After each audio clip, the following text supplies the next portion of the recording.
The summer of 1918 came early to the Bitterroot Valley, bringing with it a heat that made the old wounds ache and the memories burn. Caleb Stone sat on the porch of the house he had built with his own hands 40 years ago, watching the sun sink behind the mountains that had once been his only home. At 78 years old, his bones told him stories that his mouth rarely shared. Stories of loss, stories of redemption, stories of a love so unlikely that even now, looking back across the decades, it seemed like something from a fever dream. Beside him sat Thomas, his grandson, 17 years old, shoulders broad as a barn door, standing 6 feet 7 inches tall. The boy had his grandmother's build, that impossible combination of size and gentleness that had once made the whole Montana Territory whisper about devils and miracles. Tomorrow, Thomas would board a train heading east, then a ship heading to France. The Great War was swallowing up young men by the thousands, and Thomas had volunteered before his grandmother could stop him. But tonight, the boy was not thinking about trenches or Germans or the possibility of never coming home. Tonight, he was thinking about the way people looked at him in town, the way children pointed, the way grown men stepped aside when he walked down the street, not out of respect, but out of fear. Grandpa Thomas said quietly, his massive hands folded in his lap like a child trying to take up less space. "How did you know about Grandma, I mean? How did you know she was the one?" Caleb was silent for a long moment. The fire crackled inside. Somewhere in the house, Grace was humming an old hymn while she prepared supper, her voice still strong after all these years. "That is a long story, boy. I have time." Thomas looked at him, and Caleb saw the fear hidden behind the young man's eyes. The same fear he had seen in Grace's eyes 40 years ago. The fear of being too much for this world. Too big, too different, too alone. The old man settled back in his chair, his weathered hands gripping the armrests. "It was the summer of 1878, he began. "I was 38 years old and already dead inside. Just a corpse that still knew how to walk." Thomas leaned forward, and then Caleb continued. "I met your grandmother, and everything changed. The summer of 1878, Copper Creek, Montana Territory sat baking under a July sun that showed no mercy. The kind of heat that made horses stand still in whatever shade they could find, that made men seek the cool darkness of saloons before noon, that made the whole world shimmer like a mirage at the edges. Saturday morning brought the usual crowd to the town square. Farmers from the outlying homesteads, ranchers checking on cattle prices, miners spending their weekly wages on whiskey and women. The general store did brisk business, and the sound of haggling mixed with the creak of wagon wheels and the occasional bark of a dog. No one paid much attention to the old woman at first. She stood on the steps of the general store, thin and frail in a black habit that had faded to gray in patches. Her face was weathered like old leather, her hands trembling as they clutched a rosary so tightly that her knuckles had gone white. She must have been nearly 70, though the weight of whatever burden she carried made her seem older still. "Please," she called out to a passing rancher. "Sir, please, will you marry my daughter?" The rancher laughed and kept walking. The old woman turned to another man, a farmer with dirt under his fingernails and suspicion in his eyes. "My daughter needs a husband. Please, I am begging you. Lady, I have got a wife already, and even if I did not, I would not touch that girl of yours with a 10-foot pole." The farmer hurried away and the old woman's shoulders sagged. This scene repeated itself throughout the morning. Man after man approached, asked, and rejected. Some laughed, some cursed. Some simply walked away without a word, as if the old woman were invisible, as if her desperate pleas were nothing but the buzzing of a fly. 47 men, the old woman finally cried out, her voice cracking. 47 men have refused. 47 men have looked at my daughter like she is a monster. She was speaking to no one now, or perhaps to everyone. The crowd had begun to gather not out of sympathy but out of curiosity. Entertainment was scarce in Copper Creek, and a crazy old nun begging men to marry her daughter was better than nothing. On the balcony of the first bank of Copper Creek, a man in an expensive vest watched the scene unfold. Marcus Thornton was 45 years old, handsome in a cold way with silver streaking through his dark hair and a gold watch chain glinting against his chest. He sipped whiskey from a crystal glass and smiled. Below, the old woman had fallen to her knees. "Please," she sobbed. "Someone, anyone. My daughter needs protection. When I die, she will have nothing. No home, no family, No one to keep her safe from a world that hates her for existing. The crowd murmured. Children pointed and giggled. Men made crude jokes that they did not bother to whisper. And then the wagon from St. Catherine's Convent arrived. It was an old wagon pulled by two horses that had seen better days. The wood was weathered, the wheels creaked, and the whole thing looked like it might fall apart if it hit a particularly deep rut. But no one was looking at the wagon. They were looking at the woman who climbed down from it. She was enormous. That was the first thing everyone noticed, the thing that made conversations stop mid-sentence and drinks freeze halfway to lips. She stood 6 feet 8 inches tall with shoulders as broad as any blacksmith's and hands that could have wrapped around a man's skull with room to spare. She wore a simple black habit, hand sewn, and let out at the seams to accommodate her impossible frame. Even so, the fabric strained across her shoulders and arms. A wooden cross hung around her neck, looking almost delicate against the expanse of her chest. Her hair was dark, pulled back beneath her veil. Her skin was bronze from years of working outdoors. Her eyes were gray, the color of the sky before a storm. But it was not her size that made Caleb Stone stop in his tracks. It was the way she moved. Every step she took was careful, measured, deliberate. She walked like a woman who had learned long ago that the world was full of fragile things that she might accidentally break.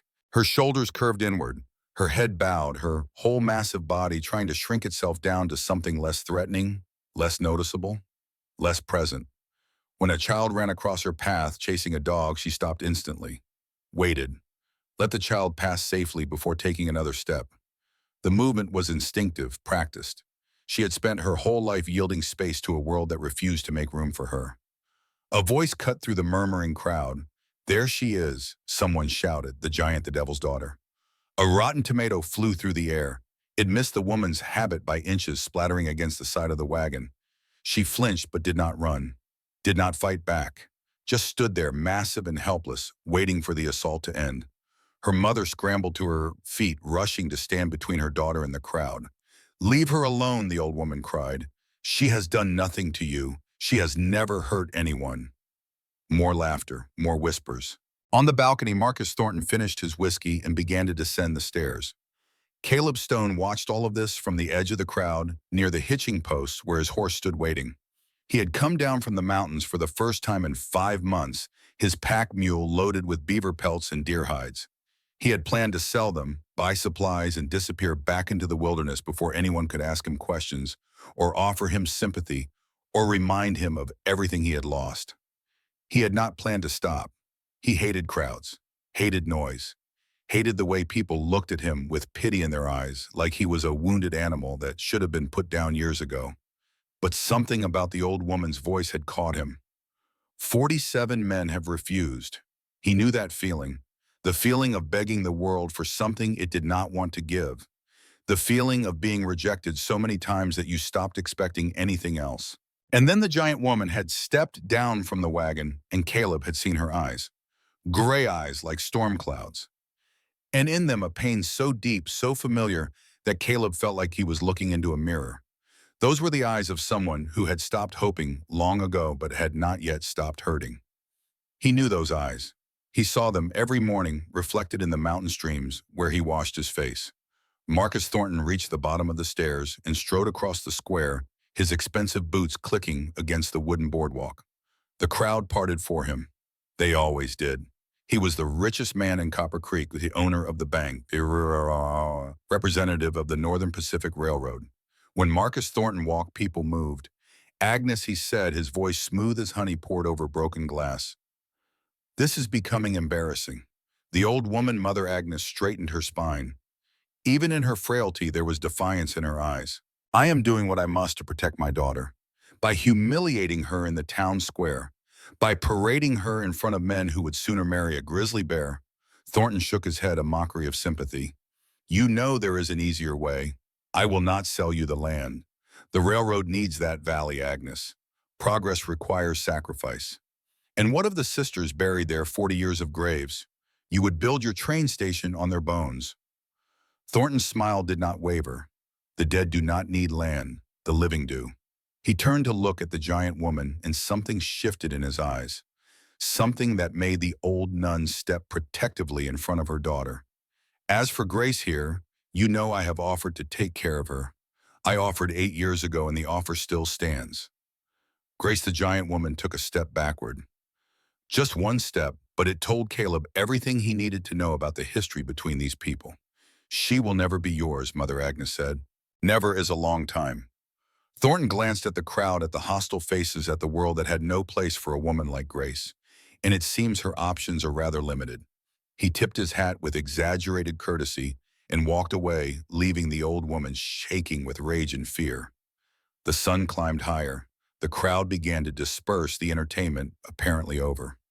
Mother Agnes stood alone with her daughter, surrounded by whispers and laughter. She turned to face the remaining onlookers.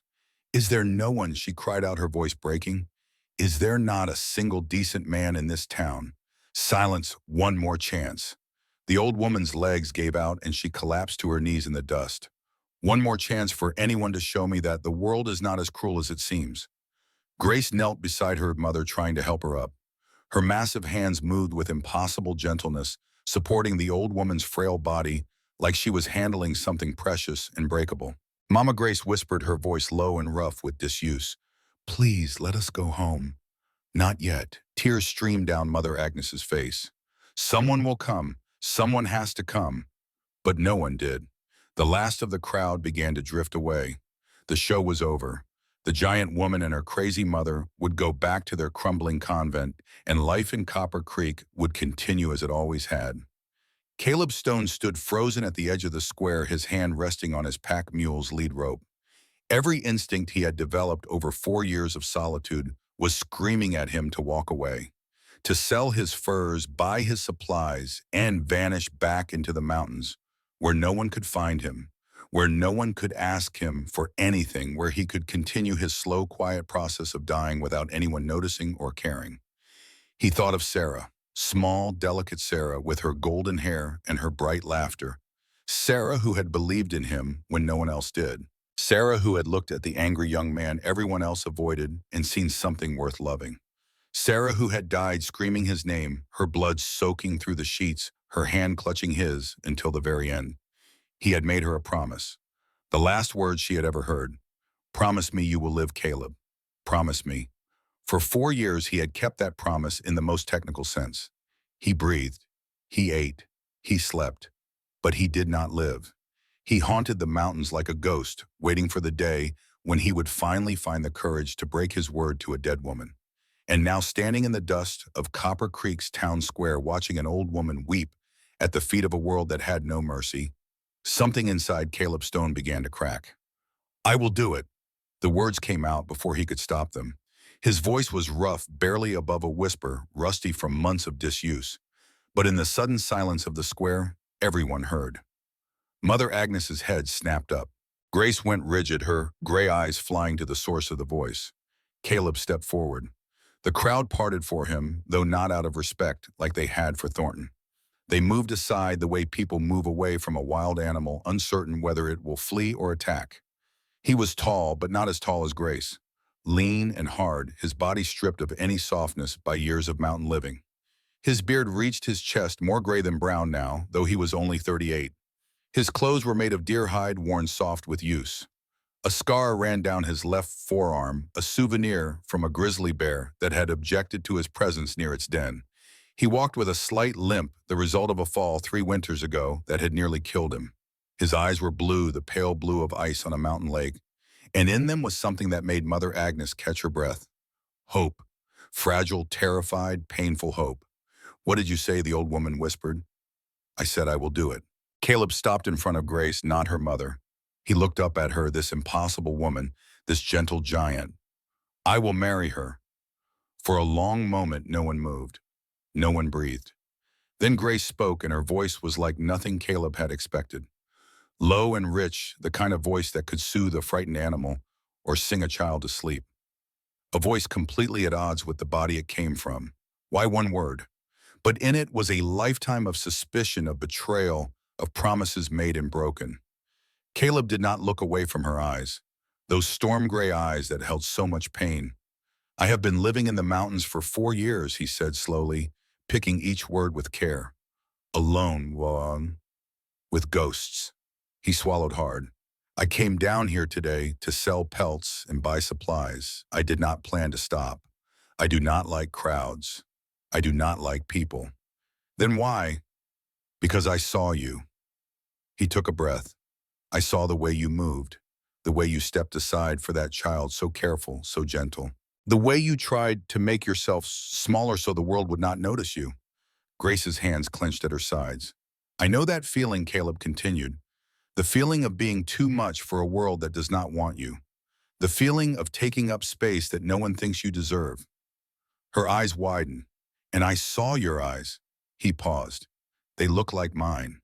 Like someone who stopped hoping a long time ago, but cannot seem to stop hurting. Who are you? Grace whispered. My name is Caleb Stone. I used to be a rancher.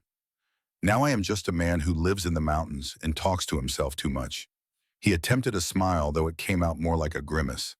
I have nothing to offer you except a pair of hands that know how to work and a heart that is mostly broken. From behind them, Mother Agnes let out a sob. But I am honest, Caleb said, and I do not run from things that scare me just because everyone else says I should. You do not know me, Grace said. You do not know what they say about me. I know what they say. I heard them. Caleb gestured at the crowd, most of whom were staring with their mouths hanging open. Devil's daughter, monster, giant. He shook his head. I have been called worse, and I have learned that what people say usually tells you more about them than about the person they are talking about. Marcus Thornton's voice cut through the moment like a blade. Stone. He had returned, his face carefully blank, but his eyes sharp with calculation. I know you. You are the rancher who let his wife die and then ran away to live like an animal. Caleb did not turn around, but Grace saw his jaw tighten. They say you could not save her, Thornton continued, walking closer. They say you chose wrong. They say she died screaming your name. Now Caleb turned, slowly. His eyes met Thornton's, and something passed between them that made several onlookers take a step back. They say a lot of things, Caleb said quietly. What do you say, Thornton? I say you are a broken man with nothing to offer anyone. No land, no money, no future. I say you are using this poor woman's desperation to make yourself feel like less of a failure. Maybe, Caleb's voice was soft, dangerous, but I am not using her to get her land. I am not threatening her mother, and I am not asking for anything except a chance. Thornton's smile flickered. 30 days, Caleb said, turning back to Grace. Give me 30 days, not to marry you right away, just to let you see who I am, to let me prove that I am not like those 47 men who walked away. And after 30 days, Grace asked, you decide. If you want me to leave, I leave. No questions, no arguments, no debt owed. What do you get out of this? Caleb was quiet for a long moment. Then he said, maybe a reason to stop wanting to die. The words hung in the air between them. Grace stared at him, searching his face for the lie, for the trick, for the moment when he would reveal that this was all just another cruel joke. She found nothing but honesty. Raw, painful, terrifying honesty. 30 days, she said, no promises. Caleb nodded. Fair. Mother Agnes struggled to her feet, her ancient face transformed by something that looked dangerously close to hope. Mr. Stone, she began, but Caleb was not finished. He reached out his hand to Grace, not to shake, but palm up. An offering. A question. Grace looked at his hand, scarred, calloused, weathered by sun and cold and years of hard work. So much smaller than her own. Slowly she reached down and took it. Her fingers engulfed his, her palm covering his completely. But her touch was gentle, so impossibly gentle for hands that could crush stone. Caleb squeezed once lightly. Then we have a deal, he said. Behind them, Thornton stood rigid with barely concealed fury. His plans, whatever they were, had just been thrown into chaos by a mountain man with nothing to lose. 30 days Stone, he called out as Grace helped her mother into the wagon. The convent still owes money, and when that debt comes due, no one will be there to save them. Caleb did not respond. He simply tied his horse to the back of the wagon, tossed his pack into the bed, and climbed up onto the seat beside Grace. Their shoulders touched. Hers was nearly twice as broad as his. The wagon groaned under their combined weight. Mother Agnes took the reins and snapped them. The horses lurched forward, and Copper Creek disappeared behind them in a cloud of dust. The road to St. Catherine's Convent wound through grasslands that shimmered in the summer heat, climbing gradually into the foothills of the Bitterroot Range. 12 miles of rutted dirt track, 4 hours of travel at the wagon's slow pace. For the first 3 miles, no one spoke. Caleb could feel the tension radiating off Grace like heat from a forge. She sat rigid beside him, her massive hands folded in her lap, her eyes fixed straight ahead. She was waiting. Waiting for him to change his mind. Waiting for him to make an excuse and jump off the wagon. Waiting for the rejection that experience had taught her was inevitable. He understood. He had spent 4 years waiting for something similar. Waiting for the grief to become unbearable. Waiting for the loneliness to break him completely. Waiting for a reason to finally let go. The silence stretched on, filled only by the creak of wagon wheels and the sound of hooves on packed earth. Finally, Caleb spoke. "How long has your mother been asking?" Grace flinched at the sound of his voice. 2 months. Ever since the bank sent the foreclosure notice. 47 men in 2 months. 47 men who saw me and ran. Her voice was flat, emotionless. Practiced. "You were number 48. In case you were wondering, Caleb," he said it gently, "and I do not care if I was number 408. I did not say yes because I was the last option. I said yes because I chose to." She turned to look at him then. Really look at him. Her gray eyes were full of suspicion and pain, and something that might have been desperate hope, trying very hard not to exist. Why, she demanded, "What do you get out of this? A strong workhorse who can lift more than any man, bragging rights, the satisfaction of being the town hero, who saved the poor widow and her freak daughter. Hey!" Caleb's voice sharpened. "Do not call yourself that." "Why not? That is what everyone else calls me." Her jaw clenched, and for a moment she looked less like a woman and more like a statue carved from granite. "I have heard it my whole life. Freak, giant, monster, abomination. The girl who is too big, too strong, too much." She looked down at her hands, hands that could crush his skull without effort. "My own father used to say I was God's punishment for his sins. That is why he drank himself to death. Because he could not stand looking at what he had created." The words hung in the air like smoke from a fire that refused to die. Caleb felt something crack open inside his chest. He had known cruelty, he had known loss. But this was a different kind of torture, the kind that happened slowly over years, inflicted by the people who were supposed to love you most. "My wife's name was Sarah," he said quietly. Grace's head turned toward him, surprised by the shift. "She was small." Caleb continued, his voice steady, though his heart was pounding. "Delicate. Everyone in town said we were the perfect match. Strong rancher, gentle wife. Like something out of a storybook." He stared at the horizon, at the mountains rising purple in the distance. "But when she got pregnant, something went wrong. The baby was too big. She was too small. The doctor said we had to choose. Save her or save the child." Grace's breath caught. "I chose her." Caleb's voice broke just slightly. "I begged her to let the doctor do what needed to be done. But Sarah refused. She said a mother's job was to sacrifice everything for her child, even her life." He closed his eyes. "So I stood there and watched her bleed to death on our bed, screaming my name, begging me to save our son. But the baby died anyway, 2 hours after she did, and I buried them both in the same grave." Tears were streaming down Grace's face now, though she made no sound. "For 4 years I have been living in that house of ice and stone, hearing her screams every night, wondering if I made the right choice, wondering if I should have let her die to save our son, wondering if I am being punished for choosing wrong." He finally met her eyes. "And then today I saw you. And I saw someone who has been punished their whole life for something that is not their fault. And I thought maybe we both deserve a chance to stop punishing ourselves." The wagon hit a rut, jostling them together. Grace's arm pressed against his, solid and warm and real. "I am not asking you to love me," Caleb said. "I am not even asking you to like me. I am just asking for 30 days to prove that not everyone in this world is cruel, that maybe two people who have been broken can help each other heal." Grace wiped her eyes with the back of her massive hand. When she spoke, her voice was softer than he had heard it yet. "What if I cannot be fixed? Then we will be broken together. And that is still better than being broken alone." Up front, Mother Agnes was crying so hard she could barely see the road. But she did not stop the horses. She just kept driving, praying with every fiber of her being that this man, this one man who had said yes, was everything he seemed to be. The convent of St. Catherine came into view as the sun began its descent toward the mountains. It sat in a valley between two peaks where a clear stream ran through meadows that had once been carefully tended, but now grew wild. 40 years ago, this had been a thriving religious community home to 50 sisters who worked the land and served the poor. Now there were only 7, all of them old, most of them frail.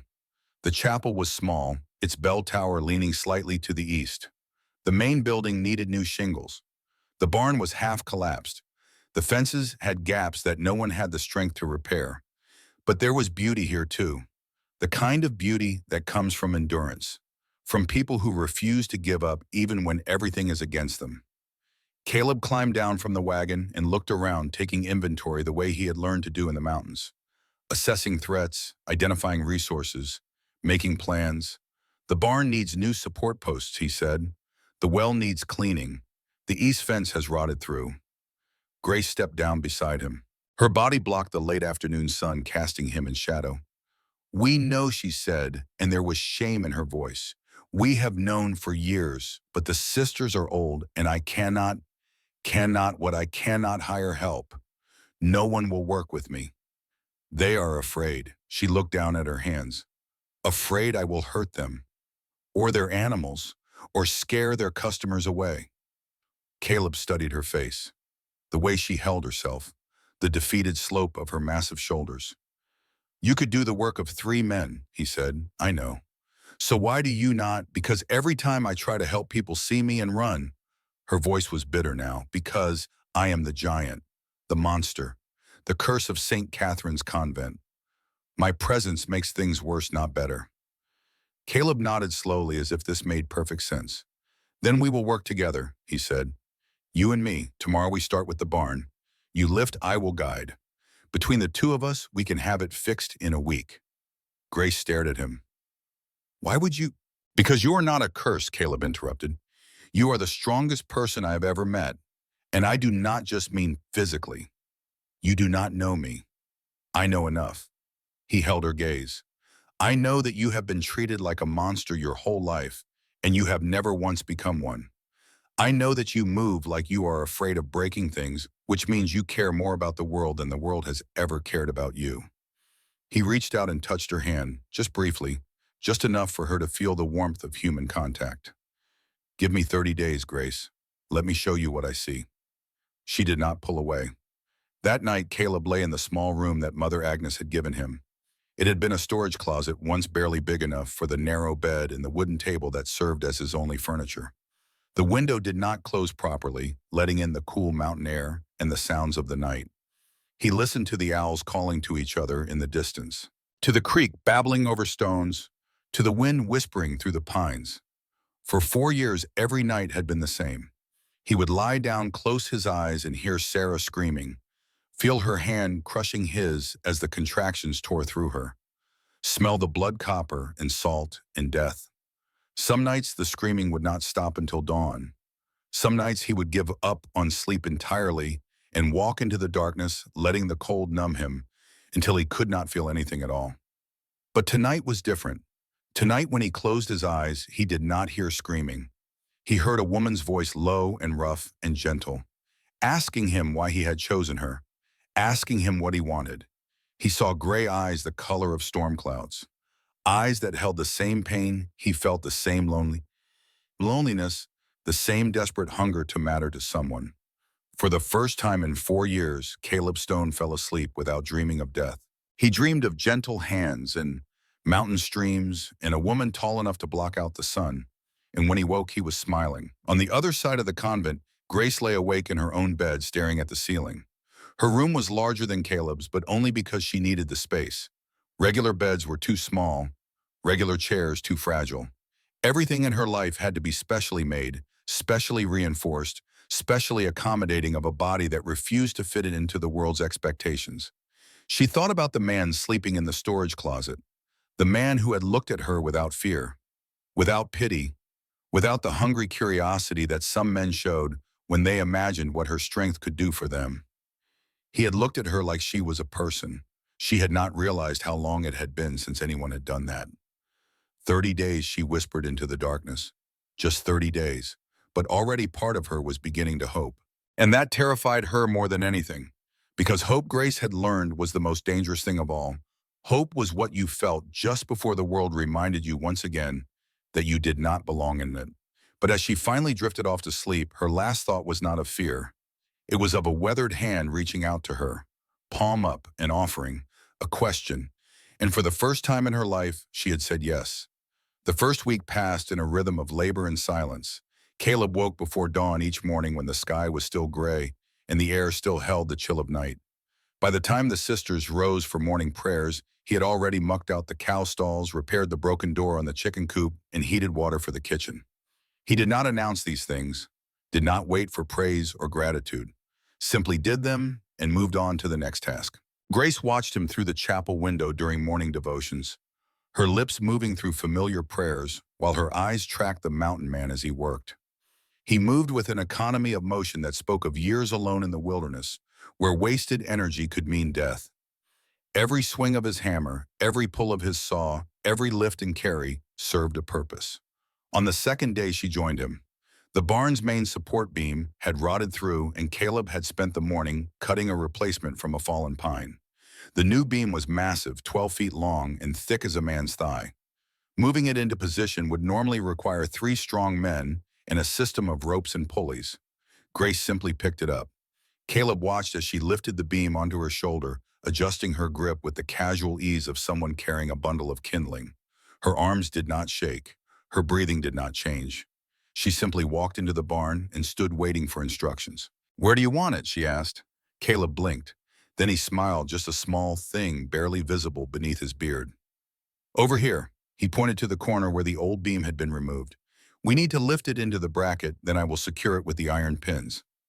Grace nodded and lifted the beam higher, her arms extended, raising the timber above her head with the same effortless grace. When she slotted it into position, the fit was perfect. "Hold it steady," Caleb said, climbing onto a stool with hammer and pins in hand. "Just a moment more." She held. Not for a moment, but for 10 minutes, while Caleb carefully secured each pin, while he checked and double-checked the alignment, while he made certain the beam would hold for another 50 years. When it was done, she lowered her arms and looked at him. "Most men would have asked for help," she said quietly, "would have insisted on ropes and pulleys and making me wait. Most men would have been too proud to admit they needed you." Caleb climbed down from the stool, wiping sweat from his forehead. "I am not most men." "Number." Grace looked at him with something new in her gray eyes, something that might have been the beginning of respect. "You are not." They worked side by side for the rest of the day. Caleb guided, Grace lifted, and together they accomplished what would have taken a crew of workers a week. Neither of them said much, but the silence between them was not uncomfortable. It was the silence of 2 people who had grown accustomed to loneliness, finding unexpected comfort in shared presence. On the third day, Grace broke a shovel. She had been digging out a large stone that had worked its way into the vegetable garden, one of those stubborn rocks that seemed to grow larger the more you dug. She pushed down on the handle, applying pressure to lever the stone loose, and the wooden shaft snapped clean through. She stood there holding the 2 pieces, her face flushing red with embarrassment. The other sisters had seen it happen. Sister Margaret, who was 73 and had been at St. Catherine's since she was 16, crossed herself and hurried inside. Sister Catherine followed, unable to meet Grace's eyes. Grace waited for Caleb's reaction, waited for the comment about her strength, waited for the fear or the mockery or the carefully neutral expression that said more than words ever could. "Handle was rotten," Caleb said, walking over to examine the broken pieces.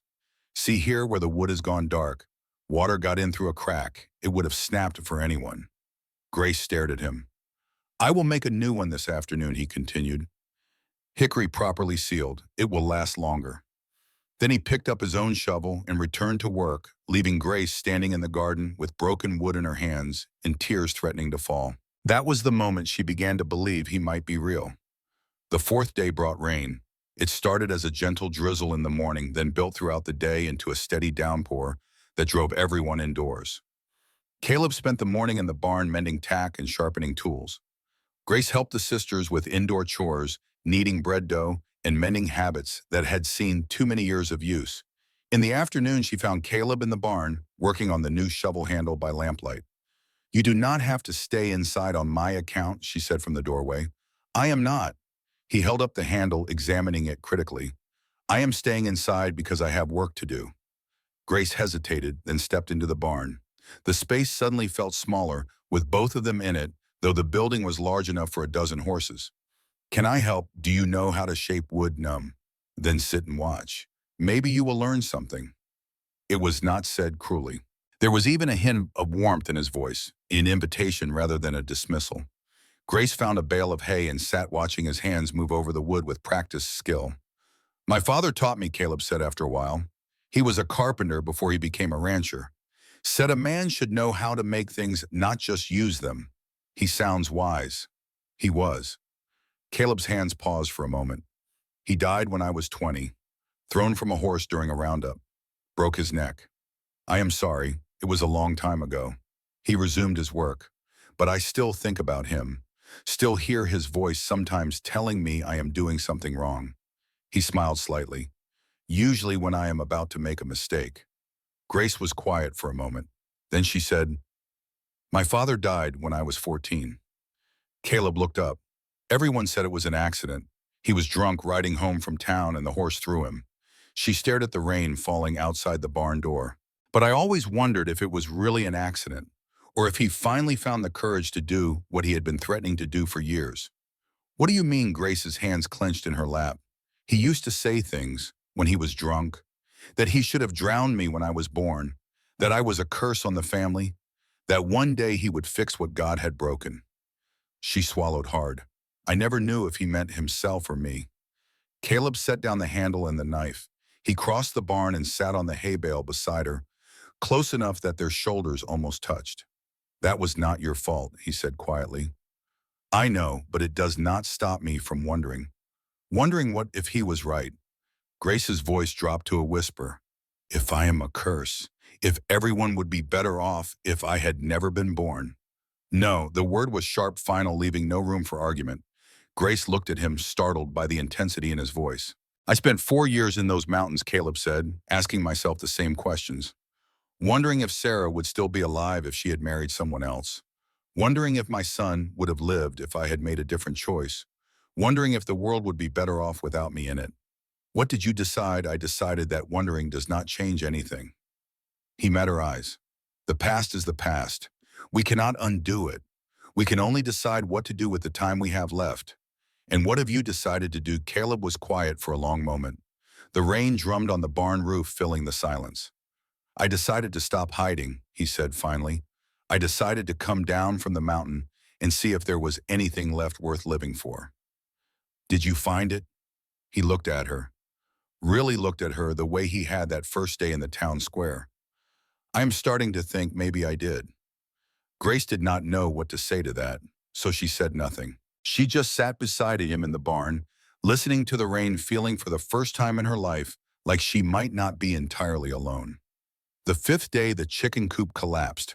Not the new door that Caleb had fixed, but the back wall, which had been weakened by years of rot and neglect.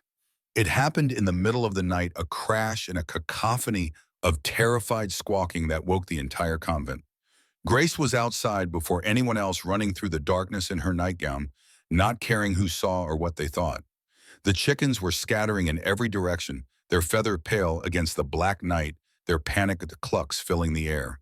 She caught them one by one, gently, carefully, her massive hands cupping their small bodies with impossible tenderness. She spoke to them softly, soothing sounds that seemed to calm them, coaxing them toward the barn where they could shelter until the coop was rebuilt. Caleb found her there an hour later, surrounded by chickens, her nightgown muddy, and her hair loose around her shoulders. He did not say anything about how she looked, did not comment on the impropriety of a woman in her nightclothes. He just picked up a chicken that was trying to escape and handed it to her. "You are good with them," he said. "They are just scared. They do not understand what happened. Most people would have let them run, sorted it out in the morning." Grace shrugged, settling another chicken onto a makeshift roost. "They depend on us. It is not their fault the coop fell." Caleb watched her for a moment. In the lamplight, with her hair down and her guard lowered, she looked different, Softer, more human and less fortress. You remind me of someone, he said. Who, a bear? He smiled at her startled expression. A mother bear I saw once up in the mountains. Biggest creature I have ever encountered. Terrifying to everyone else. But with her cubs, she was the gentlest thing in the world.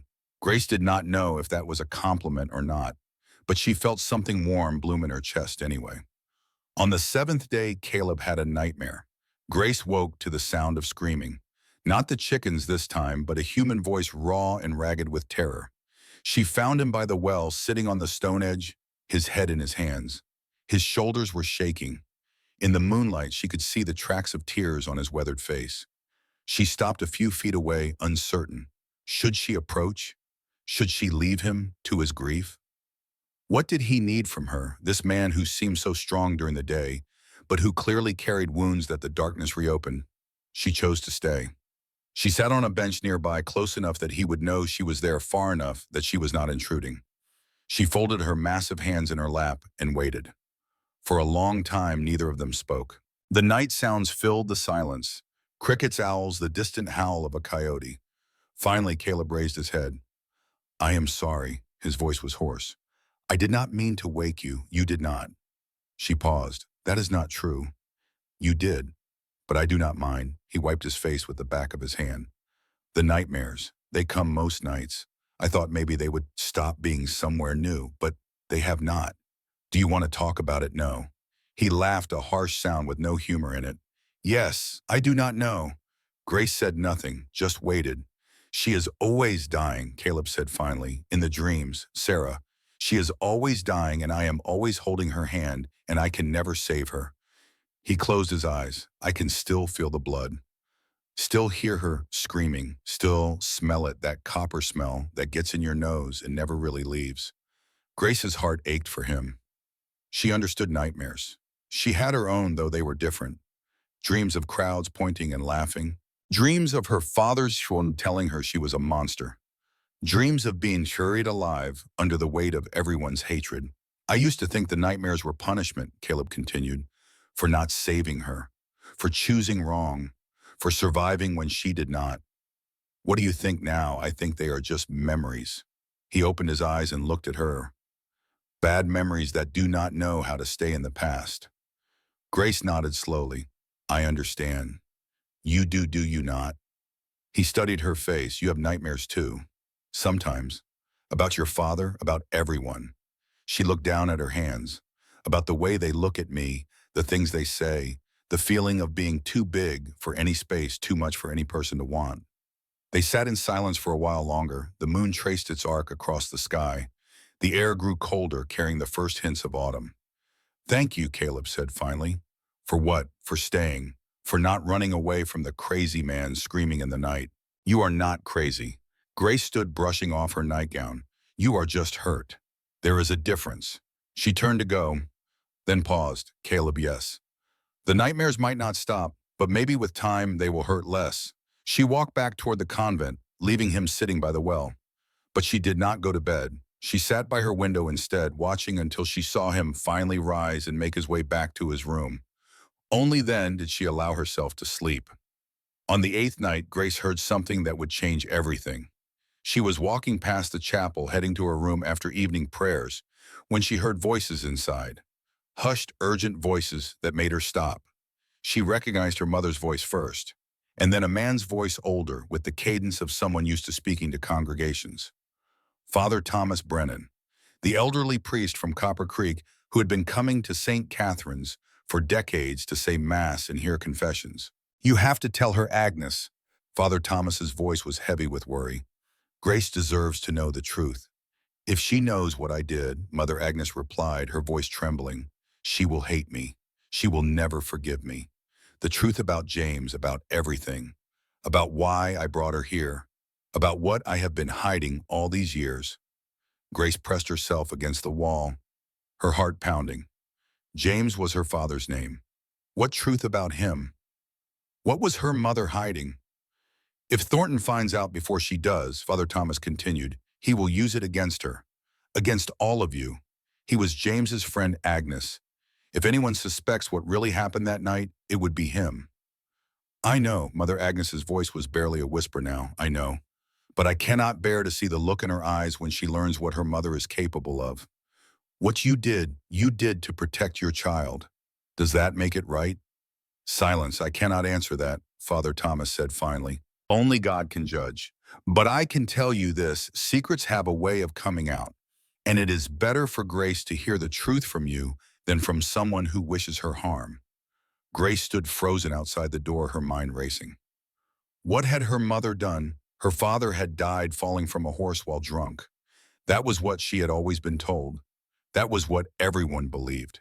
But now there was another truth, a secret truth that Father Thomas knew, and that her mother had been hiding for 12 years. Grace wanted to push open the door and demand answers. But something held her back. Fear, perhaps, or the knowledge that some truths once heard could never be unheard. She backed away from the chapel and retreated to her room where she lay awake until dawn, the priest's words echoing in her mind. What really happened that night, the 10th day, brought Marcus Thornton back to St. Catherine's. He arrived in a fine carriage pulled by matching black horses with two men in dark suits sitting across from him. Lawyers by the look of them.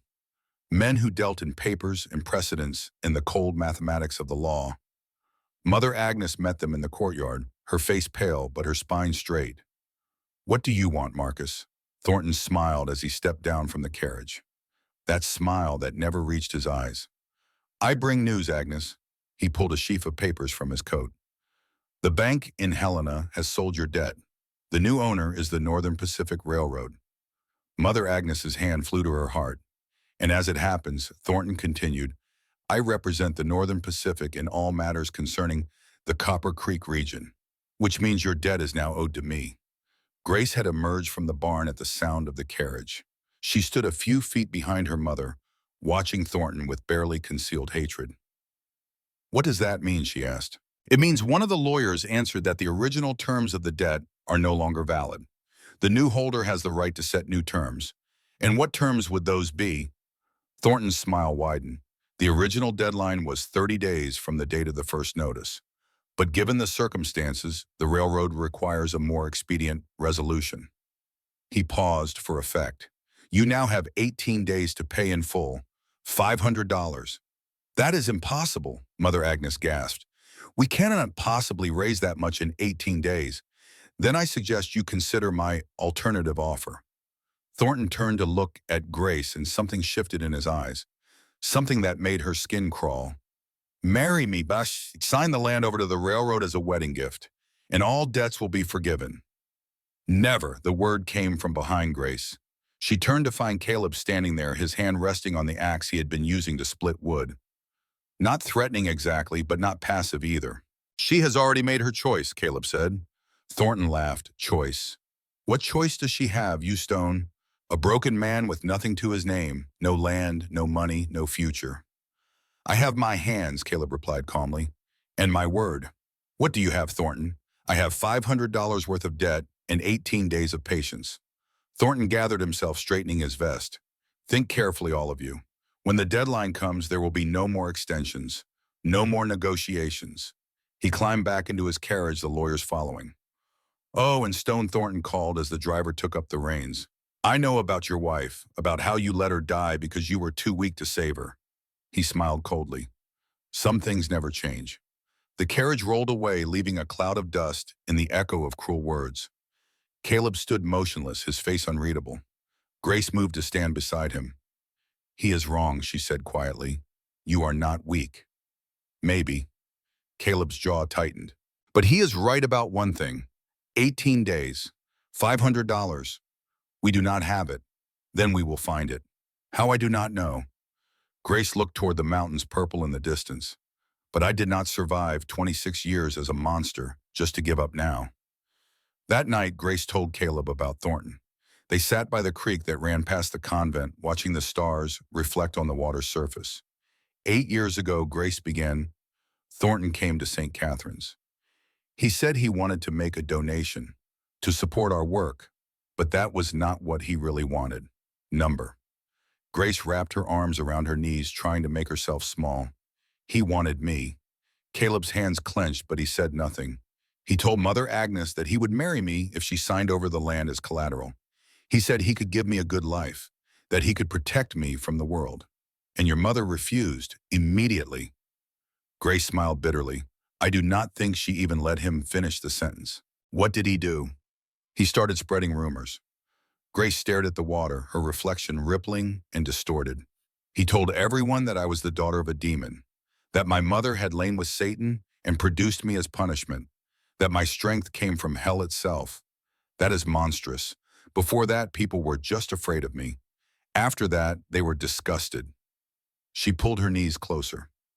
That is when I stopped leaving the convent, when I became a prisoner of my own body.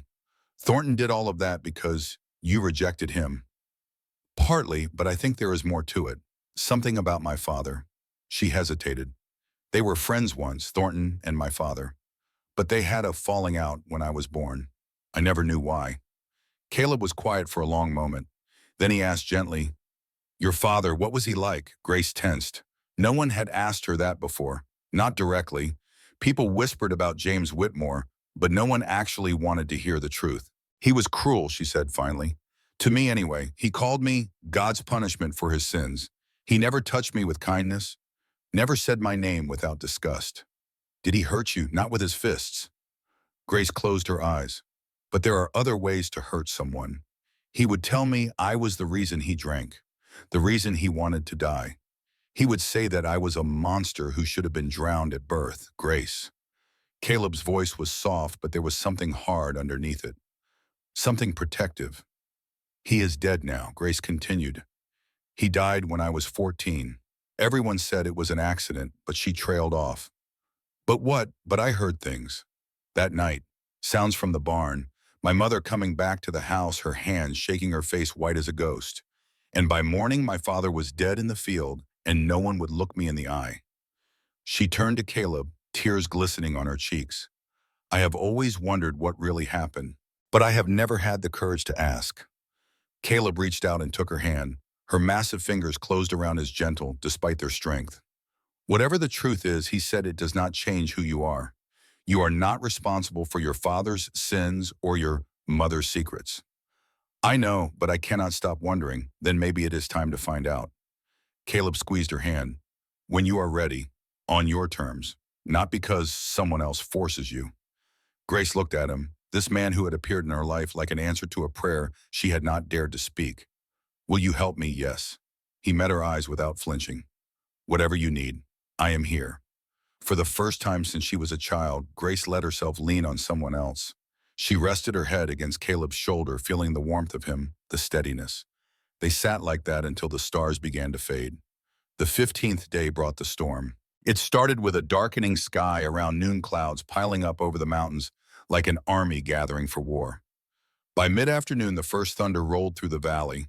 By evening, the rain was falling so hard that visibility dropped to nothing. Grace stood at her window, watching the world dissolve into water and darkness. She had a bad feeling, the kind of feeling that had no rational basis but would not go away. Then she heard it, a scream cutting through the roar of the storm, high and thin and desperate. She was out of her room before she realized she had moved, running through the rain, her nightgown soaked through in seconds. The creek had become a river. Where there had been a gentle stream was now a torrent of brown water churning with debris and power. And in the middle of it, on a shrinking island of land that had once been part of the road, stood a family. A man holding two small children, a woman heavily pregnant clutching a little girl to her chest. They were screaming, but the storm swallowed their words. Grace recognized them. The Carvers, John and Mary with their 3 children, settlers who had a homestead a few miles south. They must have been trying to reach shelter when the bridge washed out. The water was rising. Already it reached their waists. In minutes, it would sweep them away. Grace ran to the edge of the flood, her mind racing.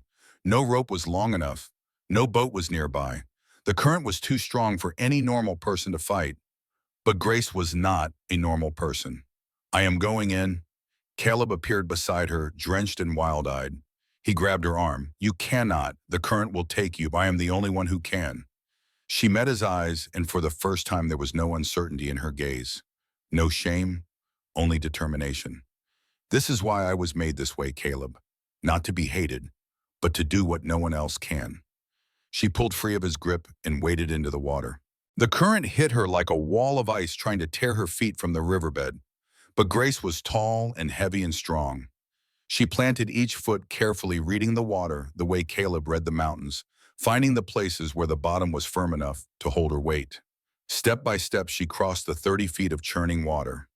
When she reached the island, John Carver stared at her like she was an apparition. "Give me the children," Grace shouted over the storm. "I will take them first." She lifted the twins onto her shoulders, Samuel on the left and Ruth on the right. They clung to her neck, crying, their small bodies shaking with cold and fear. The return crossing was harder. The water had risen another 6 inches. The children's weight threw off her balance. Twice she stumbled, and twice she caught herself refusing to fall. When she reached the bank, Caleb took the children from her arms. "Go back," he shouted. "I will keep them safe." She went back. This time she carried Mary Carver, cradling the pregnant woman against her chest, shielding her swollen belly from the debris-filled water. Mary sobbed into Grace's shoulder, praying in a voice barely audible above the storm. Safe on the bank, back again. Lily, the oldest girl, climbed onto Grace's back. John Carver, too proud to be carried, insisted on walking beside her, one hand gripping her arm for balance. They were halfway across when the tree came. It was a massive pine torn from the bank upstream, rolling and spinning in the current. Grace saw it coming, a dark shape in the darker water, and she knew there was no time to dodge. She turned her back to it, shielding Lily with her body.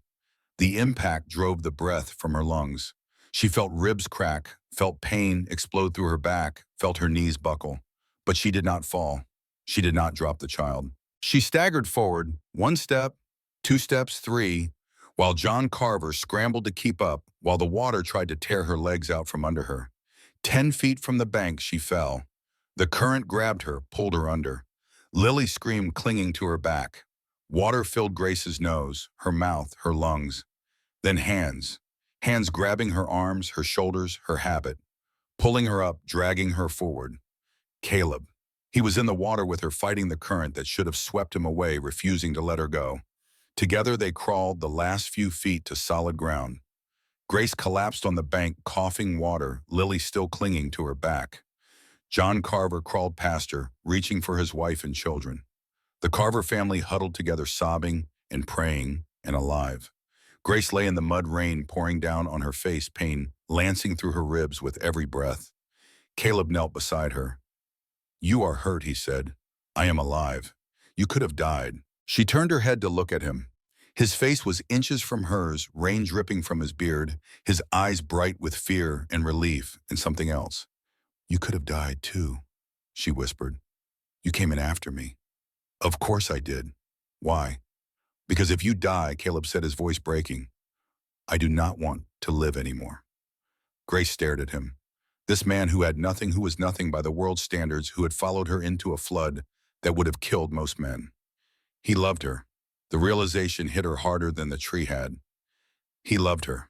"Caleb," she breathed. "I know." He touched her face, his calloused fingers gentle against her cheek. "I know it is too soon. I know we have only known each other 15 days. I know you do not have to feel the same way." "I do." The words came out before she could stop them, before she could think about what they meant or whether she should say them. "I do feel the same way." For a long moment, neither of them moved. The rain poured down. The flood roared past.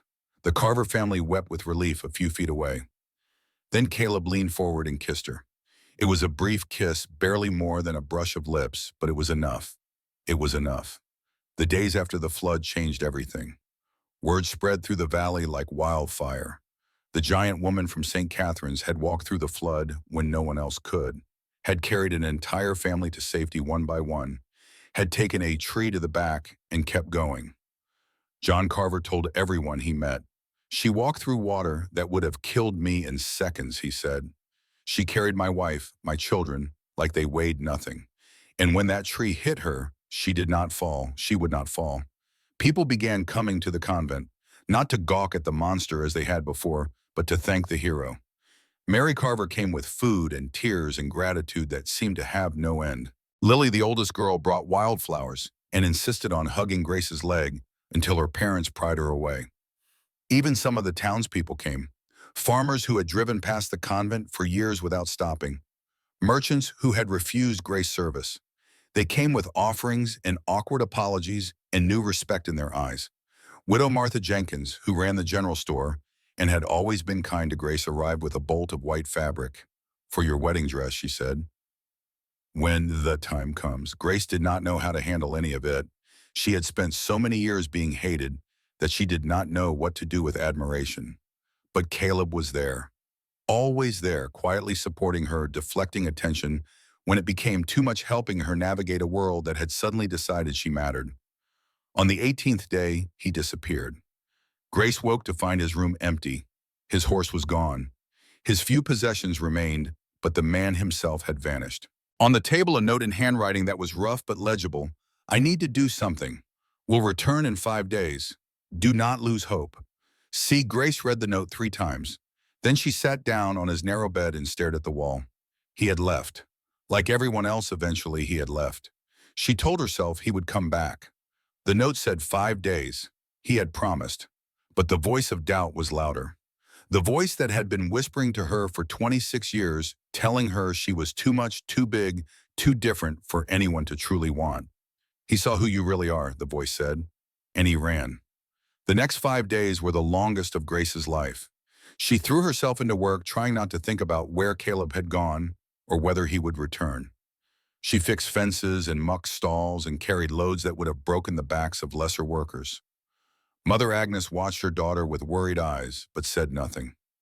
She knew nothing she could say would help. On the 22nd day, Marcus Thornton returned. He arrived at noon, stepping out of his carriage with a smile that made Grace's blood run cold. 6 days left, he announced. "Your mountain man has abandoned you, I see. Such a pity. I had hoped he might provide some entertainment before the end."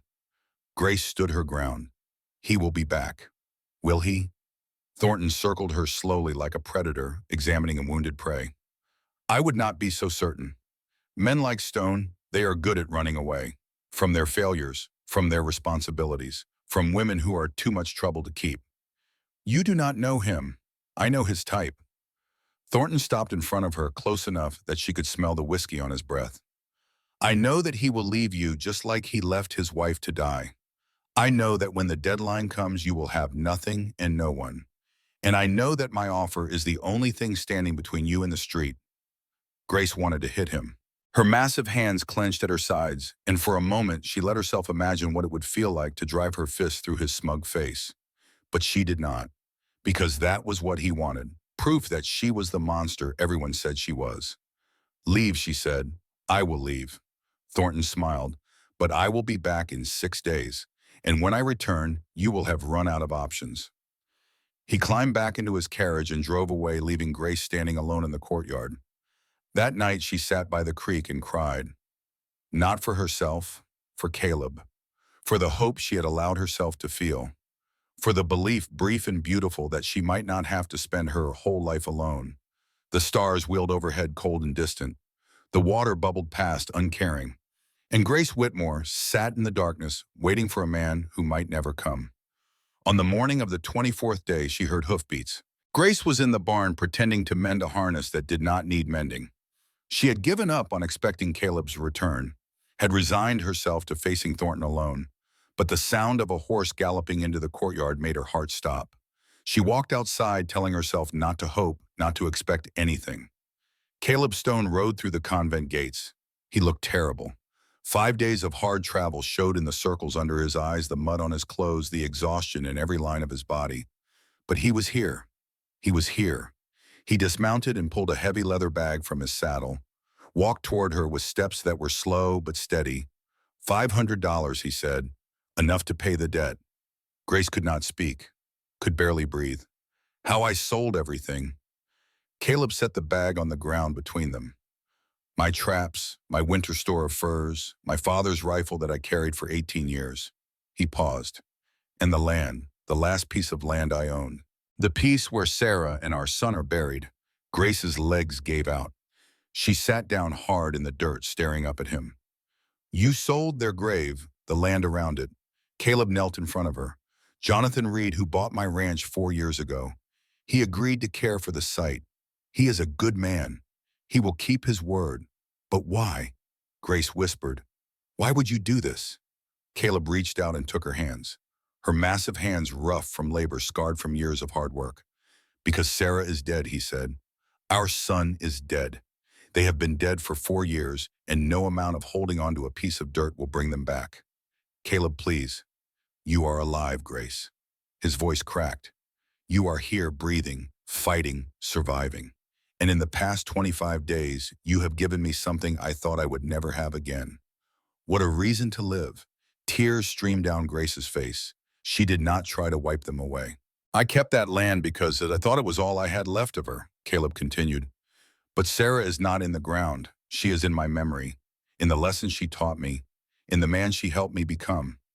He squeezed her hands, and she would want me to let go. She would want me to choose the living over the dead. She would want me to be happy. You do not know that. I do. Caleb smiled through his own tears. Because that is who she was, and that is why I loved her. Grace pulled him forward, wrapping her arms around him. He was so much smaller than her, but in that moment she felt like the small one, the vulnerable one. I was afraid you were not coming back, she whispered into his shoulder. I will always come back, he said. As long as you want me, I will always come back.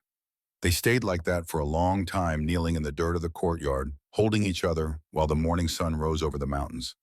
When they finally pulled apart, Caleb touched her face. There is something I need to ask you, he said.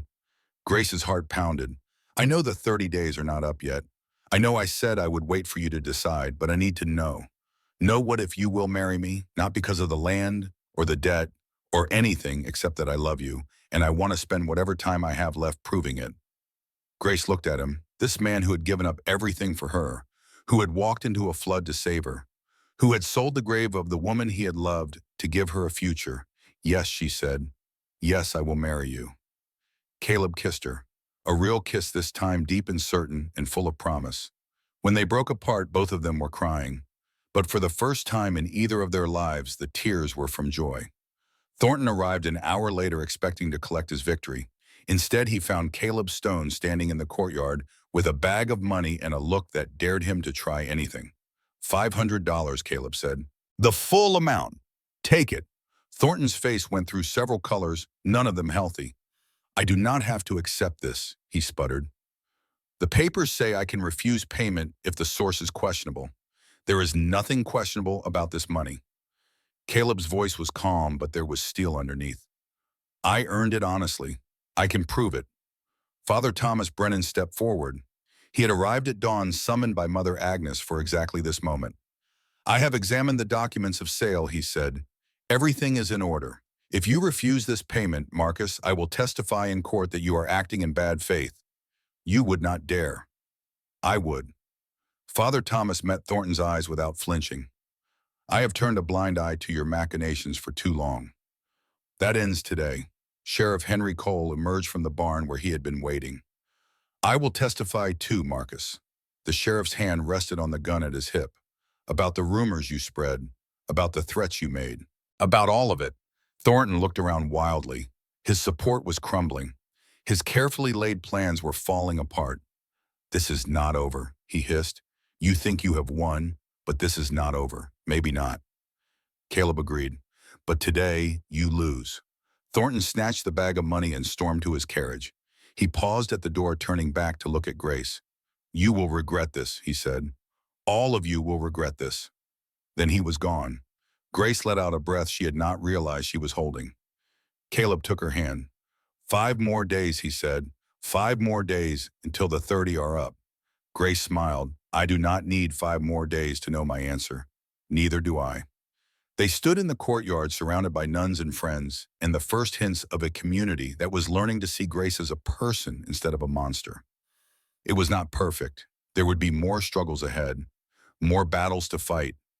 But for now, in this moment, it was enough. It was more than enough. The days before the wedding passed in a blur of preparation and prayer. The Sisters of St. Catherine's threw themselves into the work with an energy that belied their age. Sister Margaret, whose fingers had grown stiff with arthritis, sat by the window each morning, stitching the wedding dress, her needle moving with the precision of decades of practice. Sister Catherine and Sister Anne spent hours in the kitchen preparing food for the celebration that would follow the ceremony. Even Sister Ruth, who was nearly 80 and could barely walk, insisted on polishing the chapel's candlesticks until they gleamed. They had all watched Grace grow from a frightened child into a woman who had never known love. Now they were determined to give her a wedding worthy of the miracle that had happened. The dress itself was a marvel. No single bolt of fabric had been large enough, so the sisters had pieced together white cloth from a dozen sources donated from Widow Martha, salvaged from old habits purchased with coins they had been saving for years. The result was not the seamless gown of a wealthy bride, but something more beautiful, a patchwork of love, each stitch a prayer for Grace's happiness. When Grace tried it on for the first time, she stood before the small mirror in her room and did not recognize herself. For 26 years, she had looked in mirrors and seen a monster, a freak, an aberration that the world could not accept. Now she saw a woman, a bride, someone who was about to be loved. She turned slowly, watching the white fabric catch the light, and for the first time in her life, she allowed herself to feel beautiful. Outside her door, Caleb happened to glance through the window as he crossed the courtyard. He saw her standing there, tall and radiant in white, her dark hair loose around her shoulders. He had to turn away. The sight of her was too much. The emotion that surged through him was too powerful to contain. 4 years ago, he had buried his wife in a white dress. He had thought he would never see another woman in white without feeling like his heart was being torn from his chest. But looking at Grace, he felt something different. Not pain, not grief, hope. On the 28th night, Mother Agnes asked to see Grace alone. The old woman sat in her small room, her face pale in the candlelight. The stress of the past weeks had taken its toll. Her hands trembled constantly now, and her breathing came in shallow gasps that worried everyone who heard them. But her eyes were clear, determined. "Grace," she said, "before you marry, there is something I must tell you, something I should have told you years ago." Grace sat down on the edge of her mother's bed. Her heart was already beginning to race. "What is it, Mama?" "It is about your father." Mother Agnes closed her eyes, gathering strength for what she was about to say. "About the night he died. He fell from his horse." Grace's voice was steady, but her hands had clenched in her lap. "He was drunk and the horse threw him. That is what everyone believes. That is what I told them. But it is not the truth." Grace went very still.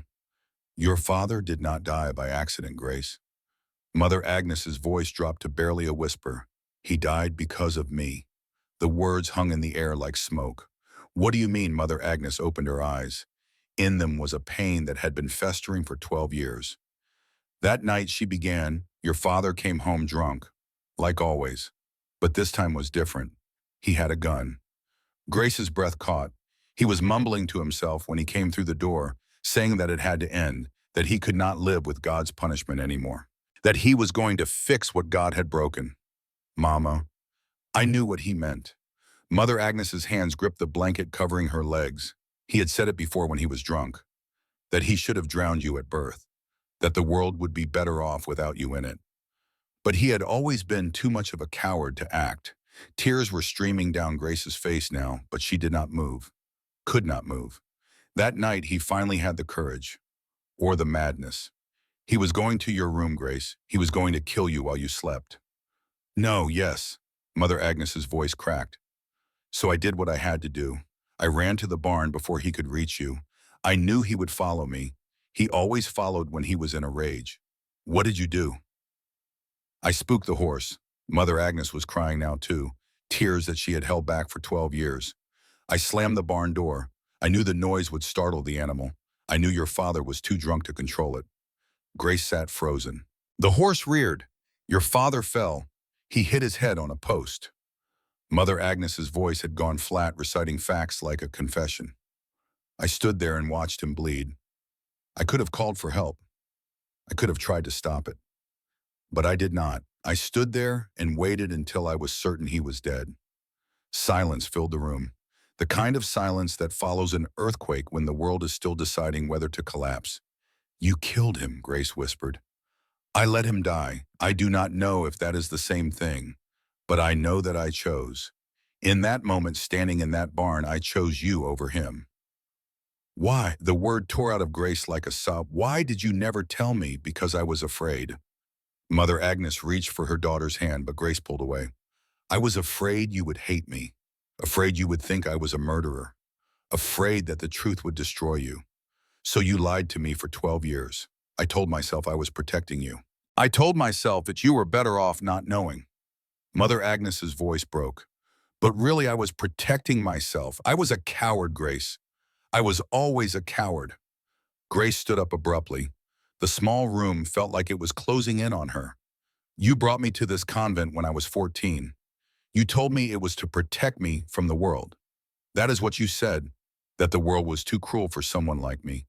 And it was true. Was it Grace's voice rose? Or was it because you were afraid that if I stayed out there, someone would figure out what really happened? That I would hear the rumors, that I would start asking questions? Mother Agnes bowed her head. Both, she admitted. Both reasons. I am not brave enough to separate them anymore. Grace stared at her mother, this woman who had raised her, who had loved her in her own flawed way, who had killed a man to protect her and then spent 12 years hiding the truth. I need to go, Grace said. Grace, please. I cannot be here right now. I cannot look at you and think clearly. She walked out of the room, leaving her mother crying alone in the candlelight. Caleb found her by the creek. She was standing at the water's edge, staring at her reflection in the moonlight. Her massive shoulders were shaking, but she made no sound. He approached slowly, giving her time to hear him coming, giving her the chance to send him away if she needed to. She did not send him away. I heard he said quietly, not on purpose, but sound carries at night. Grace did not turn around. My father wanted to kill me, she said. Her voice was hollow, not a metaphor, not an exaggeration. He actually picked up a gun and went to my room to murder me. Caleb stood beside her, and my mother stopped him. She killed him to save me. Grace finally looked at him, her gray eyes red from crying. How am I supposed to feel about that? I do not know. I have spent my whole life thinking I was a monster because of what I am. Because of my size, my strength, this body that does not fit anywhere. She wrapped her arms around herself. Now I find out that my father actually thought I should die, that he tried to kill me, and my mother let him die instead. Does it change how you see yourself? I do not know. Grace shook her head. I do not know anything anymore. Caleb was quiet for a moment. The creek bubbled past them, unconcerned with human tragedy. When Sarah died, he said finally, I spent years asking myself if I was responsible, if I should have done something different, if her death was my fault. What did you decide? That the question does not have an answer. He turned to face her. Or maybe it has too many answers. Yes, I could have done things differently, yet I made choices that led to that night. But so did she. So did the doctor. So did God, if you believe in that sort of thing. What is your point? My point is that your mother made a choice. A terrible choice in a terrible moment. And she has been living with that choice for 12 years, hiding it, letting it poison her from the inside. Caleb reached out and took Grace's hand. But her choice does not define you. It does not make you a monster. It does not make you a killer or a curse or any of the things you are afraid of being. She lied to me. She did. And that was wrong. Caleb squeezed her hand. But she also saved your life. She chose you over your father, over her husband, over the man she had sworn before God to honor and obey. That does not make it right. No, nothing about this is right. He pulled her gently toward him, and after a moment of resistance, she let herself be pulled. But you do not have to decide tonight whether to forgive her. You do not have to decide tomorrow. You can take all the time you need. The wedding is tomorrow. The wedding can wait. Grace pulled back to look at him. He was serious. This man who had sold everything he owned for her, who had given up his wife's grave to give her a future, was willing to wait even longer. No, she said. No, I do not want to wait. Grace wiped her eyes with the back of her hand. Whatever the truth is about my mother, about my father, about the past, it does not change what I know about the future. What do you know about the future that I want you in it? She touched his face, her massive palm covering his cheek. That you are the first person who has ever looked at me and seen something worth loving. That I have spent 26 years being afraid, and I do not want to be afraid anymore. Caleb covered her hand with his own. Then we get married tomorrow, he said. We get married tomorrow. They walked back to the convent, hand in hand, and Grace stopped at her mother's door. She did not go in, but she spoke through the wood. I do not forgive you completely, she said. I may never forgive you completely, but I understand. And I do not want this to destroy what I have found. There was a sound from inside, a sob of relief. Tomorrow I am getting married, Grace continued. I want you there. The door opened. Mother Agnes stood in the doorway, her ancient face ravaged by tears. Thank you, she whispered. Do not thank me yet. Grace's voice was not warm, but it was not cold either. We have a long way to go, but we can start by being honest with each other. From now on. From now on, Mother Agnes agreed. No more secrets. Grace nodded once, then turned and walked to her room. Behind her, Mother Agnes leaned against the doorframe and cried. But for the first time in 12 years, they were not tears of guilt. They were tears of hope. The morning of the wedding dawned clear and bright. The chapel of St. Catherine's had been transformed. Wildflowers gathered by the sisters filled every corner. Candles flickered on every surface. The old wooden pews, which normally sat empty, were packed with people. The Carvers had come early, taking seats in the second row. Lily wore a new dress that her mother had sewn, and she carried a basket of flower petals that she had been practicing throwing all week. John Carver sat beside his wife, his arm around her shoulders, his eyes still carrying the gratitude of a man who had watched Grace walk through a flood to save his family. Widow Martha Jenkins sat in the front row, dabbing at her eyes with a handkerchief. Beside her was Sheriff Henry Cole, looking uncomfortable in his Sunday suit, but determined to be there. Even some of the townspeople had come. Merchants and farmers and miners who had spent years avoiding the giant nun, now crowding into the small chapel to witness her wedding. Father Thomas Brennan stood at the altar, his worn prayer book in his hands. And Caleb Stone stood beside him, wearing a clean shirt that Martha Jenkins had given him, and trousers that had been mended so many times they were more patch than original fabric. He did not care about his clothes. He only cared about the door at the back of the chapel. When it opened, his breath stopped. Grace walked in alone. Mother Agnes was too frail to walk with her, and there was no one else to give her away. But she did not need anyone. She walked tall. For the first time in her life, Grace Whitmore did not hunch her shoulders or bow her head. She did not try to make herself smaller. She walked with her spine straight and her chin raised, wearing a patchwork wedding dress made of love and prayers, and she was the most beautiful thing Caleb had ever seen. The chapel fell silent as she moved down the aisle. Lily Carver threw flower petals at her feet. The child was crying and laughing at the same time, calling out, "Big Angel. Big Angel is getting married," until her mother gently shushed her. Grace reached the altar and turned to face Caleb. Their eyes met, his blue, hers gray, both filled with tears. "Dearly beloved," Father Thomas began, "we are gathered here today to witness the union of two souls in holy matrimony." He never finished the sentence. The chapel door slammed open. Marcus Thornton strode in, flanked by 4 men. One of them was Daniel Jenkins, Martha's son, his face pale and conflicted. The others were strangers, hired guns with hard eyes and hands that rested on their weapons. "I object to this marriage," Thornton announced. Sheriff Cole was on his feet immediately. "Marcus, what in God's name are you doing?" "I am doing my civic duties, Sheriff." Thornton's smile was cold. "I am preventing a fraud." "What fraud?" "The money that was used to pay the convent's debt came from an illegal source." Thornton pulled out a sheaf of papers.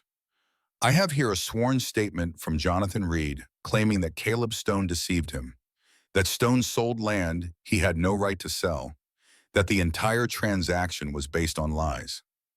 "That is not true," Caleb said. "Is it not?" Thornton circled closer, savoring his moment. "Reed says you claim sole ownership of the burial plot, but according to the original sale of your ranch, that land was included in the transaction. You had no right to sell it again." The crowd murmured. Doubt crept into faces that had been smiling moments ago. "I kept the burial rights," Caleb said, his voice steady. "It was in the contract. Reed says there was no such provision, and I have his signature right here to prove it." "Then Reed is lying." Thornton's smile widened. "That is a serious accusation, Stone. Are you prepared to make it in court? Are you prepared to call a respected rancher a liar while you stand here in borrowed clothes, a man with nothing to his name?" Caleb opened his mouth to respond, but Grace spoke first. "Enough." Her voice filled the chapel. Not loud, but powerful. The kind of voice that commanded attention. She stepped forward, placing herself between Thornton and Caleb. "What do you actually want?" Marcus Thornton's eyes flickered with something dark. "Something hungry. I want justice." "No, you want me." Grace took another step toward him. You have wanted me for 8 years, ever since I said no. The chapel went utterly silent. You spread rumors about me because I rejected you. You bought the convent's debt to control me. You fabricated evidence to destroy the man I love. She stood directly in front of him now, towering over him by nearly a foot. All of this because one woman dared to tell you no. Thornton's face flushed red. You have no proof of any of that. I have proof. Widow Martha Jenkins stood up, her voice shaking but clear. 8 years ago, Marcus, you came to my store. You told me that you would ruin that girl if she did not agree to marry you. You said you would make her life a living hell. She straightened her spine. I stayed quiet because I was afraid, because you threatened to take away Daniel's job, because I was a coward. She looked at her son who was staring at the floor. But I am not afraid anymore, and I will testify to everything I know. John Carver stood up. Last week, one of your men asked me to lie in court, said you would pay me to say whatever you needed. I refused. Another person stood, then another, then another. One by one, the people of Copper Creek rose to their feet, farmers and merchants and miners, people who had been silent for years afraid of Thornton's money and power. But today, standing in a chapel watching a woman who had risked her life to save a family face down, the man who had tormented her, they found their courage. Stories poured out. Stories of threats and bribes and intimidation. Stories of businesses ruined and reputations destroyed. Stories of a man who had used his wealth as a weapon for years. Sheriff Cole listened to all of it. Then he turned to Thornton. Marcus Thornton, I am placing you under arrest for fraud, intimidation, and conspiracy. You cannot do this. I can. Sheriff Cole pulled out his handcuffs, and I should have done it years ago. Daniel Jenkins stepped forward, his face twisted with guilt. I will testify too, he said quietly. I know things I helped him do. He looked at his mother.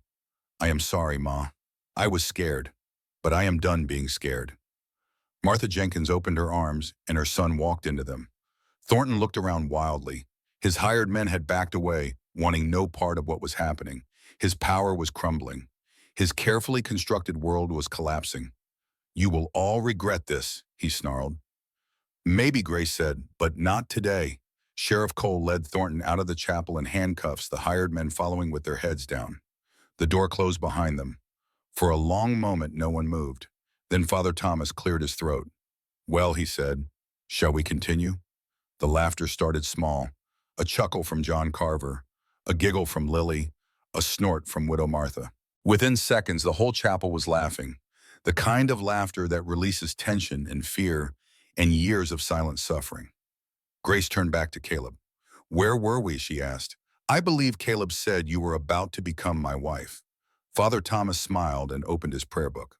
Caleb Stone, he said, do you take Grace Whitmore to be your lawfully wedded wife, to have and to hold in sickness and in health for richer or for poorer, for as long as you both shall live? I do. Caleb's voice was clear and strong. Grace Whitmore, do you take Caleb Stone to be your lawfully wedded husband, to have and to hold in sickness and in health for richer or for poorer, for as long as you both shall live? I do. Then by the power vested in me, I pronounce you husband and wife. Father Thomas closed his book. You may kiss the bride. Caleb looked up at Grace. She looked down at him. The height difference meant he had to stretch, and she had to bend, meeting somewhere in the middle. Their lips touched. The chapel erupted in cheers. Lily Carver threw the rest of her flower petals in the air. The Sisters of St. Catherine's wept openly. Even Sheriff Cole, returning from depositing Thornton in the jail, clapped his hands. Grace and Caleb broke apart, both crying, both laughing. Hello, wife, Caleb said. Hello, husband, Grace replied. And for the first time in either of their lives, they knew they were exactly where they belonged.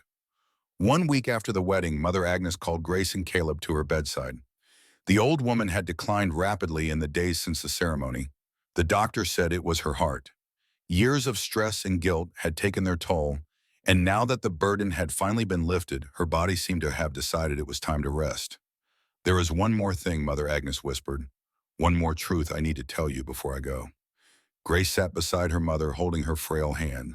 Caleb stood behind his wife, his hand on her shoulder. You have already told me everything, Mama. Not everything. Mother Agnes's eyes were clear despite her weakness. Not the most important thing. What could be more important than what you already told me? The truth about why you are the way you are. Grace went very still. You have always thought your size was a curse. Mother Agnes's voice was barely audible now. Your father thought it was a punishment from God for his sins. Was it not? No. A smile crossed the old woman's face. Before I became pregnant with you, I was very ill. The doctor said I would never have children. My body was too weak. My womb was damaged. Grace felt tears beginning to form. I prayed, Mother Agnes continued. Every night for a year I prayed. I begged God to give me a healthy child, a strong child, strong enough to survive no matter what the world threw at her. Mama. And God answered. Mother Agnes squeezed her daughter's hand, not the way I expected, but he answered. You were his gift to me, Grace, his miracle. You were never a punishment. You were the answer to a desperate mother's prayer. Grace was crying openly now. Your father could not understand that. He saw your size and felt threatened. He was a weak man, Grace, a small man in every way that mattered. And every day that he looked at you, he saw his own inadequacy reflected back at him. That is why he hated me. That is why he hated you. But his hatred was his failing, not yours. Mother Agnes lifted a trembling hand to touch her daughter's face. You were always a miracle, Grace, from the moment you were born, and I am sorry it took me so long to tell you. Grace bent down and embraced her mother, careful not to crush the fragile body. Thank you, she whispered. Thank you for telling me. Thank you for letting me. Mother Agnes replied. Now I can go in peace. She died 3 days later with Grace holding one hand and Caleb holding the other. They buried her in the convent cemetery beside the sisters who had come before her. Father Thomas said the words and the people of Copper Creek came to pay their respects. As Grace stood by the grave, Caleb beside her, she felt something shift inside her. For 26 years, she had carried the weight of believing she was a curse, a monster, a punishment that the world had to endure. Now she knew the truth. She was a miracle. She was an answered prayer. She was exactly what her mother had asked for, strong enough to survive no matter what the world threw at her.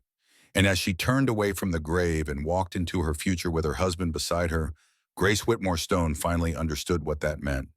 It meant she had always been enough. The fire had burned low in the hearth and the old man's voice had grown hoarse from talking. Thomas Stone sat in silence, absorbing everything his grandfather had told him. The story of the mountain man and the gentle giant. The story of two broken people who had found each other in a world that wanted them to be alone. From the kitchen, a tall figure emerged. Grace Stone, at 66, was still an imposing woman.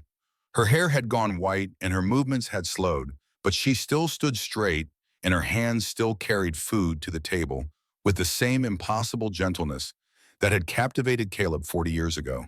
He has been telling you our story, she said. It was not a question. Yes, ma'am. Grace sat down beside her husband and their hands found each other automatically. After 4 decades, the gesture was as natural as breathing. Did he tell you about the flood? Grace asked. Yes. About Thornton? Yes. About my mother? Yes. Thomas looked at his grandmother. About everything. Grace nodded slowly. Then you understand what that being different is not a curse. Grace leaned forward. That the things that make you stand out are not weaknesses. They are the answer to someone's prayer, even if you never know whose. Thomas was quiet for a moment. Tomorrow he would board a train. Tomorrow he would begin a journey that would take him across an ocean to a war that had already killed millions. And he would do it carrying the burden of being too big, too different, too much for the world to easily accept. I am scared, Grandma, he said finally. I know. Grace reached out and took his hand. Her palm still dwarfed his, even though he had inherited her size. I was scared too, for most of my life. I was scared that people would see me and run. Scared that I would hurt someone without meaning to. Scared that I would always be alone. What changed your grandfather? Grace looked at Caleb with eyes full of 40 years of love. He showed me that being different does not mean being unworthy. He showed me that the things that made the world afraid of me were the same things that could save lives and build futures and love harder than anyone expected. But I will be alone over there, Thomas said. No one knows me. No one will understand. Then show them. Caleb spoke up, his voice rough with age but still strong. Do not tell them who you are. Show them. When the moment comes, and it will come, be the person who does what no one else can. Be the one who stands when everyone else runs. Be the miracle. Thomas looked at his grandparents. These two people who had found each other against impossible odds, who had built a life together that had produced children and grandchildren and a legacy that would stretch on long after they were gone. I will try, he said. That is all anyone can do. Grace stood and pulled him into a hug. He was tall enough now to embrace her properly, eye to eye, giant to giant. And remember, no matter where you go, no matter what happens, you are not alone. You carry us with you. You carry our love. Thomas nodded, not trusting himself to speak. Now go to bed. Caleb's voice was gentle. You have a long journey tomorrow. Thomas hugged his grandfather, then climbed the stairs to his room. Grace and Caleb sat alone by the dying fire. Do you think he will be all right? Grace asked. I think he will be more than all right. Caleb squeezed her hand. I think he will come home a hero. Like you did. I am no hero. Caleb shook his head. I was just a broken man who got lucky enough to find you. Grace smiled and leaned her head against his shoulder. 40 years, she said. 40 years and you still say things like that. 40 years and I still mean every word. They sat together as the fire died to embers, as the night deepened around them, as another chapter of their story came to a close. Outside, snow had begun to fall. The first snow of the season, covering the valley in white, making everything clean and new. Inside, two people who had once been broken sat together whole, and somewhere Grace was certain her mother was smiling. The prayer had been answered. The miracle had endured, and love against all odds had won.